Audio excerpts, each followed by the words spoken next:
Fumanti d'Italia, l'occasione per parlare di economia, l'occasione di parlare di momenti importanti per il settore agroalimentare, l'occasione anche per lanciare appelli, dare dei moniti e puntare anche i piedi su certe questioni.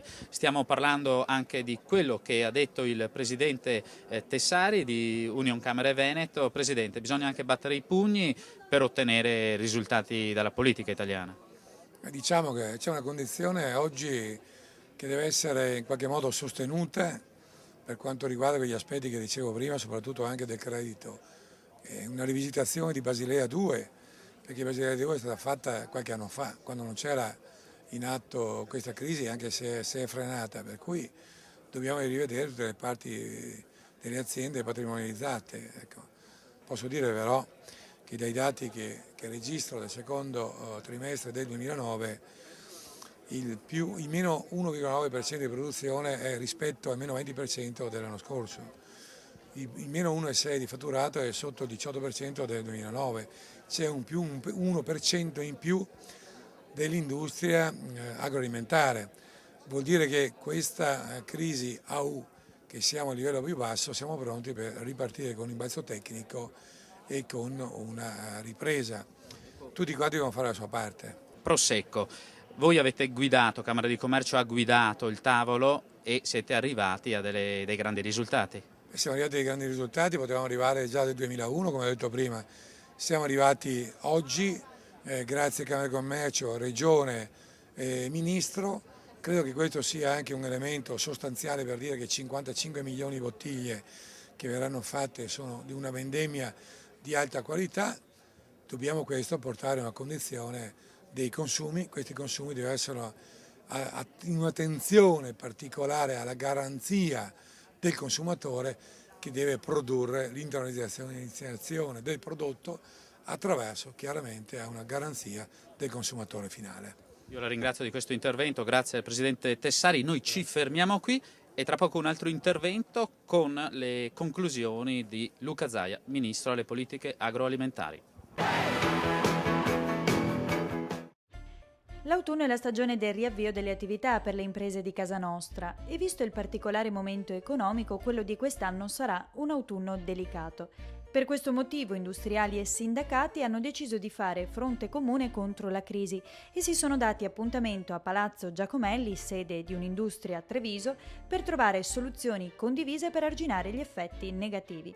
Ai nostri microfoni Alessandro Vardanega, presidente di Unindustria a Treviso. Nel nostro territorio sono importanti quei segnali che ci giungono dai mercati internazionali che sono i nostri partner di riferimento, perché essendo un territorio molto aperto, vocato all'export, è importante che i nostri interlocutori riprendano questo percorso di crescita e quindi i benefici arriveranno sicuramente da quest'area.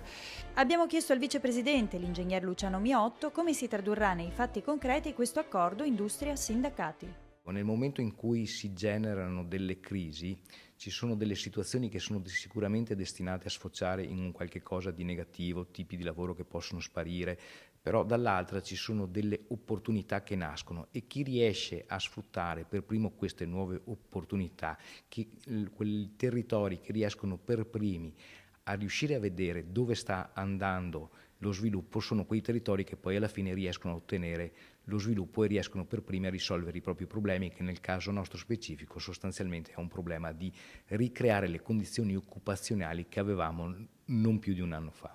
I dati sulla disoccupazione indubbiamente non sono incoraggianti, si parla di un tasso del 5,5% che colpisce principalmente le province di Treviso e Vicenza, ma il presidente di Unindustria a Treviso apre un nuovo spiraglio. Noi vediamo con grande favore l'adesione da parte di quasi tutti gli istituti all'avviso comune che è stato firmato qualche settimana fa per la moratoria dei debiti delle imprese e oggi dobbiamo agire affinché quell'accordo venga effettivamente applicato e soprattutto anche in tempi molto rapidi.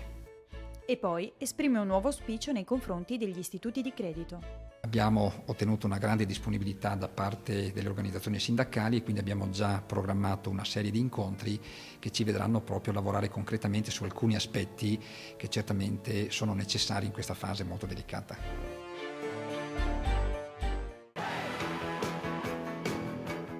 come promesso da Villa dei Cedri, Forum Spumanti d'Italia Valdobbiadene, le conclusioni le lasciamo con una interessante disamina di politica economica agroalimentare a cura del ministro Luca Zaia. Sentiamolo. La madre di tutte le battaglie sarà sicuramente rappresentata dall'ottenimento dell'origine obbligatoria in etichetta. Questo significa riconoscere i nomi dei produttori e quindi riconoscere le nostre produzioni sul mercato globale. Basti pensare che con il mio decreto sul latte si dà finalmente il via ad un'etichettatura che ci permetterà di distinguere i nostri 11 milioni e mezzo di latte consumato come latte alimentare piuttosto che come formaggi dagli 8 milioni che importiamo.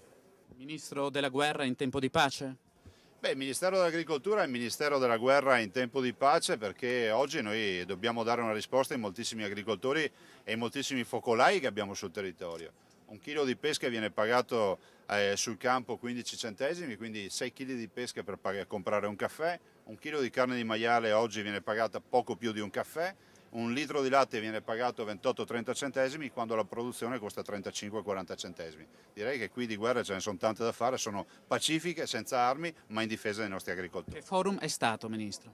Un grande forum, grande partecipazione, questa la dobbiamo ricordare fino in fondo.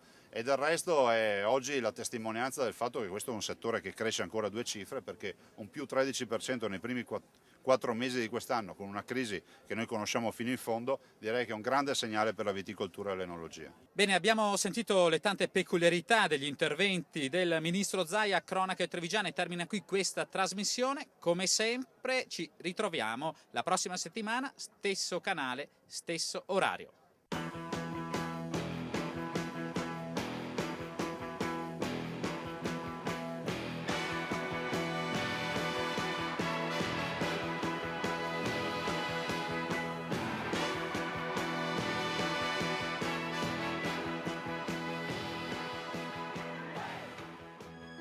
Cronache Trevigiane, un programma in collaborazione con Un'Industria Treviso, Casatella Trevigiana DOP, provincia di Treviso.